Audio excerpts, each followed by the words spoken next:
आज आता आम्ही निवेदनं दिले आहेत. याआधीही शिवशक्तीनगर माझ्या प्रभागातील शिवशक्तीनगर मधल्या नागरिकांनी याच पाण्याच्या समस्येसाठी आधीही निवेदनं दिली आहे, पण एमजीपीने काही त्याकडे लक्ष दिलं नाही. अधिकारी पण लक्ष देत नाही आणि त्यांचे जे वॉलमॅन असतात ते सुद्धा कुठली तक्रार असेल नागरिकांची तर लक्ष देत नाही.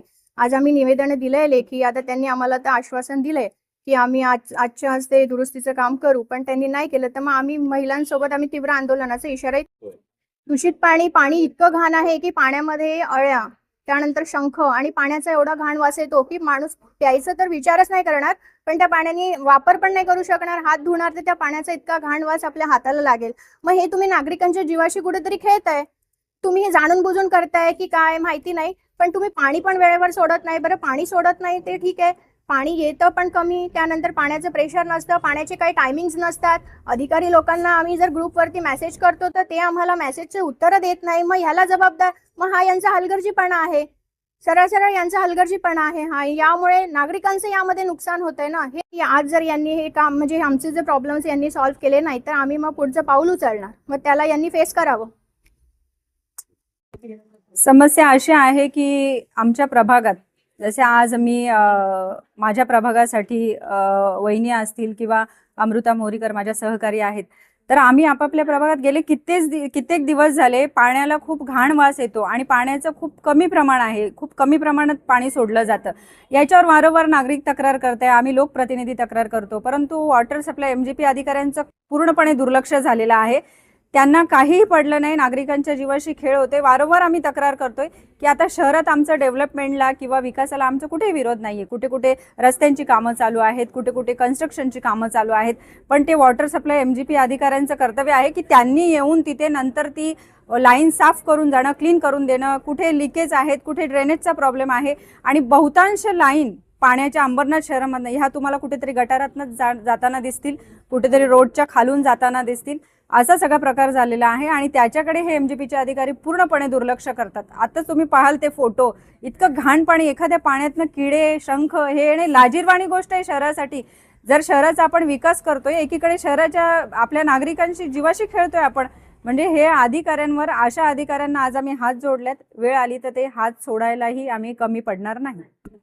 आज आमच्या शिवसेनेच्या दोन्ही नगरसेविका प्रभाग क्रमांक 16 आणि प्रभाग क्रमांक 18 रोहिणीताई भोईर आणि अमृता मोहरीकर या दोघी आपल्या प्रभागातल्या नागरिकांना इथे दूषित पाणी आणि त्याचबरोबर पाणी अनियमित पाणी समस्येबाबत या ठिकाणी निवेदन देण्यासाठी जीवन प्राधिकरणाला आम्ही सगळे सोबत या ठिकाणी आलेलो आहोत.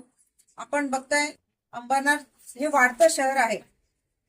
आपल्याकडे चिखलोली डॅम आहे. जर 2005 साली त्यावेळेच्या नगराध्यक्षांनी जर तो चिखलोली डॅम निर्माण केला नसता किंवा त्यावेळेचे सगळे अधिकारी, तर आज अंबरनाथ शहराची काय हालत असते हे आपण सगळेजण समजू शकता.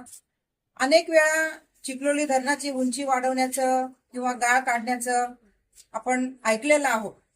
आता परिस्थिती अशी झाली की धरण उशाला आणि कोरड घशाला. आज नागरिक एवढे हैराण आहेत. उन्हाळ्याचे दिवस आहेत, शहर वाढतंय, आम्ही समजू शकतो. अनेक ठिकाणी कन्स्ट्रक्शनची कामं चालू आहेत, सगळे काही आहे, परंतु जीवन प्राधिकरणाचे जे अधिकाऱ्यांचा जो हलगर्जीपणा आहे, आज तुम्ही नागरिकांच्या जीवाशी खेळतायत. एवढं दूषित पाणी पिऊन आज स्वतः आमच्या नगरसेविकांची मुलगी आजारी आहे. आज प्रभागामध्ये अनेक लोक आजारी पडलेत या दूषित पाण्यामुळं. एकीकडे पाण्याचे बिल भरायचे, गॅसची टंचाई आहे, पाणी पण उकळून पिता येत नाही नागरिकांना, म्हणजे इतकी अडचणी आहेत. तर जीवन प्राधिकरणाला आज आम्ही शिवसेनेच्या सर्व शिष्टमंडळांनी निवेदन दिलेलं आहे दोन्ही नगरसेविकांच्या उपस्थितीमध्ये, नागरिकांच्या उपस्थितीमध्ये. आणि आज समंजसपणे आम्ही त्यांच्याशी चर्चा केली. चांदेकर साहेबांनी काही आम्हाला आश्वासनं दिली की ज्या काही अडचणी असतील ते स्वतः तिथे जाऊन जागेवर पाहणी करून आणि त्याच्यावर लवकरात लवकर तोडगा काढतील. यानंतर आम्ही सन्माननीय आमचे खासदार श्रीकांत शिंदे साहेब यांची देखील भेट घेणार आहोत. उपमुख्यमंत्री एकनाथजी शिंदे साहेबांची पण भेट घेणार आहोत.